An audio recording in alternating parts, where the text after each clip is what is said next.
Благодарам. Третен дебата за можеби една од најбитните и најсуштински работи за која што Македонското собрание дискутирало во оваа сала од прогласувањето на независност до денес. Можеби како никогаш претходно разговараме за суштински работи околу иднината на Македонија. Знаете, политиката е стара колку и цивилизацијата.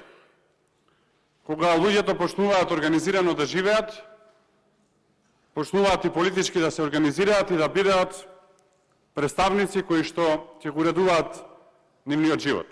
Во Македонија ние сме тие 120.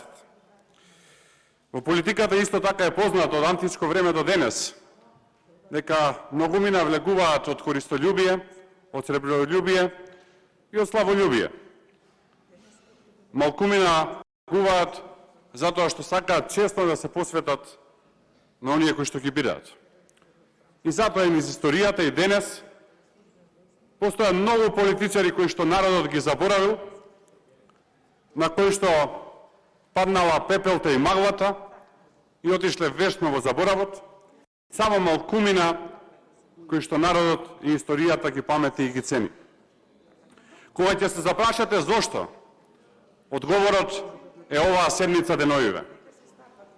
Затоа што на едната страна се луѓе кои што за ден повеќе привилегии за службено возило денес или на времето за некои други привилегии, например да имаат земја околу себе која што ќе им ја обработуваат робови, или за подобра плата, или за некоја привилегија, се спремни да направат се. И од другата страна такви кои што се спротивстават и не се согласуваат на ова. Овие 3 дена разликата е јасна. Се гледа многу прецизно и многу јасно кој каде е. И не го подценувајте народот. Многу е попаметен и од што мислите, и од што ќе ви каже, и од што чувствувате. Иако кога ќе се видите на улица ви се насмее, во суштина во себе го има гневот и ве пцуе длабоко во себе. Затоа што знае што правите. И знае каде ја водите работата. Да бидете свесни за таа работа. Јас не сум од вчера во оваа работа. Сум видел и власт и опозиција. Но верувајте, вакво покривање не сум видел, нити сум верувал дека ќе видам било кога. Кога почнах уште како средношколец да се занимавам со јавна работа, а од мојата 20-та година и со политика, ни на крај памет не ми беше дека во Македонското собрание владеачката структура и владеачката коалиција, значи доминантна структура, ќе зборува за тоа дека треба да ретушираме историјата, дека треба да ги изгазиме гробовите на предците, дека треба да им поплукаме на сиот, на сета жртва, на сите маки кои што ги виделе. Зошто? За уште некој ден власт, за уште 5 тендери во РЕК Битола, за уште 10 местенки на едно или друго место, за 100 вработувања кои што ќе се поделат на една или друга позиција, за фин одмор на веројатно ќе одите во текот на месец август и каде што кога ќе седите на плажата ќе се велите добро направивме, а длабоко во себе мислам дека и вие знаете што правите. Ова што се случува денес е злосторство врз цел еден народ. Ова што се случува денес е триумф на 150 годишна империалистичка бугарска политика. Прочитајте малце во историјата.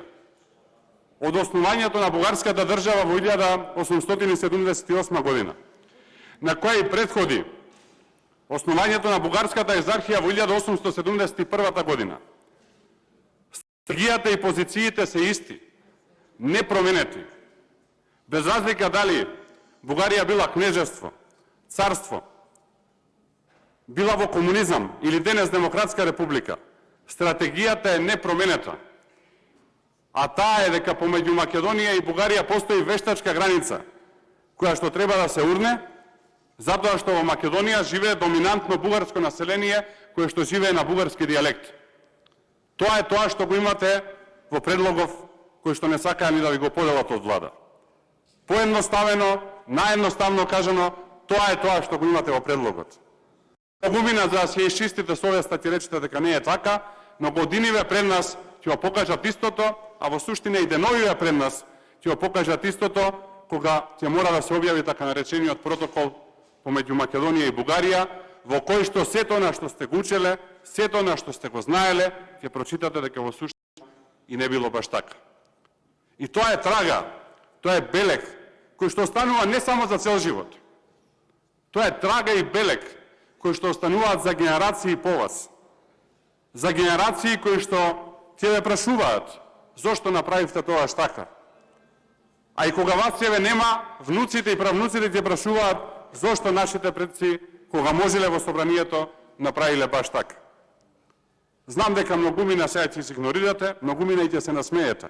Јас сум седел во овие клупи овдека и знам како е кога некои работи слепо се тераат. Грешките отпосле болат.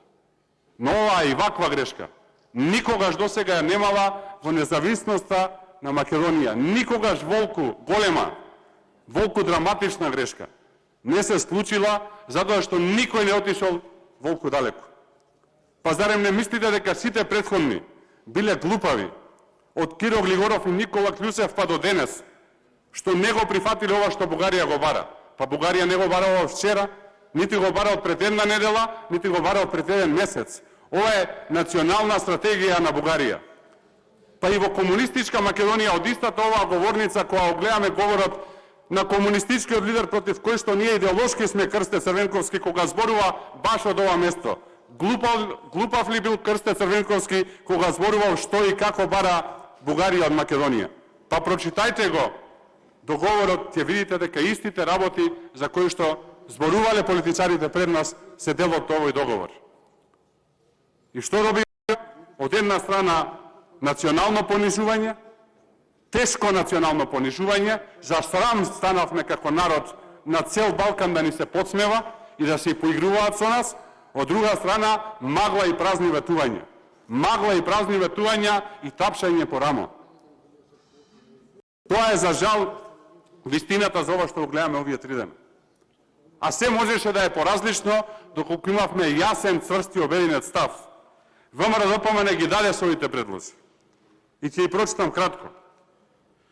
Во однос на општиот став на Европската Унија, предлагаме да се избришат зборовите Европската Унија ги зема во предвид соодветните едностранни декларации на Бугарија за македонскиот јазик и чисто да пишува дека акито се преведува на македонски јазик.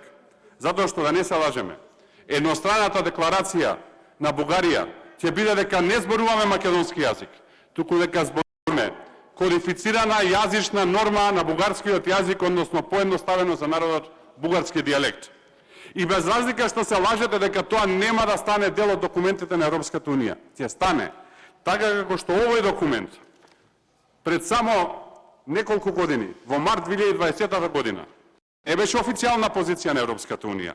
Беше само анекс на позицијата на Европската Унија. Кога во март 2020 година Бугарија стави вето на почетокот на преговорите на Македонија со Европската Унија. Ова Бугарија го приложи како анекс.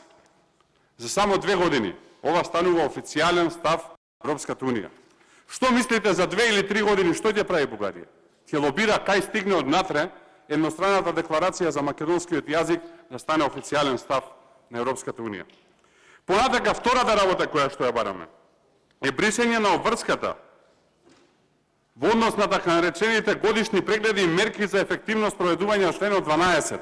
Да поедноставам за народот, да се избрише обврската, историјата и бугарското толкување на историјата да ни е јамка околу вратот на напредокот на државата. Третата работа, бараме да има преговарачка позиција за Македонија како за сите останати, а тоа е да не се дели меѓувладината конференција на две. И четвртата работа, да нема промена на устав, затоа што барањето за промена на устав не е со честни намери, напротив е со јасни освојувачки и империјалистички намери. Ова се 4 едноставни работи, кои што доколку се обединевме како општество и ќе биде пред се како македонски народ, тука на СДСМ се обреќам, никој ништо немаше да може да ни направи.